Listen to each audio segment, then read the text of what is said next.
Obviously a favorable one for you all. Well, obviously it's a favorable verdict for the state. Pam Anderson is lead counsel on the case with Wesley King, and I mean, we are very pleased with the jury's verdict. We absolutely think they did the right thing and got justice for Tiffany Ferguson. Talk about your closing arguments. You were pretty graphic in describing how you think the act went down. Why did you do that? What was that tactic about? Was it a tactic, or were you just trying to be straight with the jury to kind of show them this is what was happening? I mean, it is the actual facts of the case. We don't know exactly how each injury occurred, but anytime you have a case where you have a horrific violent crime and a violent act, you can't minimize it by not explaining it. I mean, it is horrific and violent what Christopher McLawhorn did to Tiffany Ferguson. And that's something that we have to do as prosecutors, is convey that to the jury. We saw you hugging with the family and friends. What was that moment like, and was this a personal case for you? I mean, Tiffany Ferguson's friends and family are amazing. They love her. They've been here every day. She's had tons of friends that have come from work, her friends from school. She has a lot of support, and this is obviously extremely important and emotional to her family to have somebody violently and tragically murdered in this way. I mean, her, like I said, it's a testament to Tiffany Ferguson's friends and family. Pam Anderson, you kind of drove it home during your closing argument. You even have props, and you kind of even stabbed it into that box.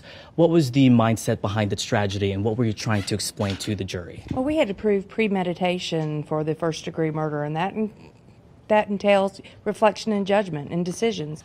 And it was showing the actual deliberate decisions that he made. I mean, it isn't easy to stab someone that many times and that many places. There was a violent fight.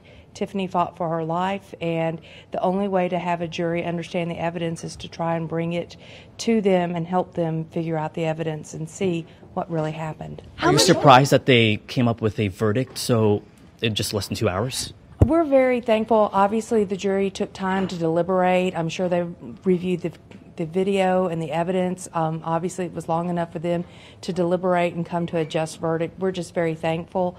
Also, I want to express our thanks to all the people who came forward. This case would not have been solved without the assistance of good citizens coming forward and telling what they saw and what they knew.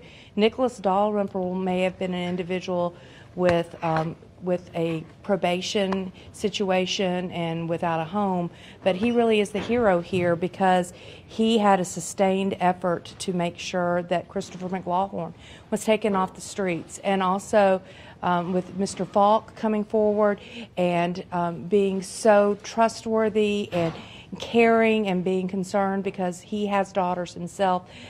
His coming forward with the information he had really helped bring justice to the family, and I know that the family is very thankful to the two of them as well. Wes, will you also come forward? You all did not have the fingerprints. There was some concern about the DNA. At any point were you worried about getting a conviction, knowing you did not have some of that critical evidence? Well, all fingerprints and DNA do is place a person at a scene, and frankly, we had a video that placed him at the scene. So the video was actually better evidence than DNA or fingerprints because you never know when DNA and fingerprints are placed on something. But we were able to prove that Christopher McLawhorn was the individual going in and out, the only individual going in and out of that apartment. And just, Wes, really quickly, your reaction, obviously you were also, if you don't mind just taking a big step forward. Sure. Also your reaction to the case, and then we'll get to you, Detective Chandler, as well. Oh, I was just lucky to be involved with an amazing team here. The family had the best representation they could have gotten with Detective Chandler and the police department, as well as these two unbelievable prosecutors. So I was glad to be a part of it. And for you, Detective? Obviously, it's something that we're very glad of the results to be able to bring this for the family. And just to kind of reiterate on what DA Anderson said, this is something that was greatly helped and was able by the community reaching out and assisting the police, as well as all the other detectives at Midtown Hills and everybody else who was involved in the case. If there's anything that you think that the city of Nashville should take away from this, I think that last year a lot of people were shaken up by this. You know, a young girl moves to the city, she wants to live her dreams, and then something like this happens to her and to her family.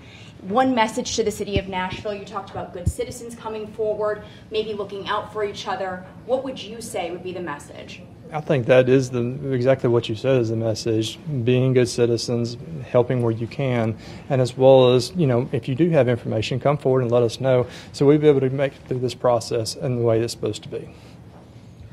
Thank you. Thank you, guys.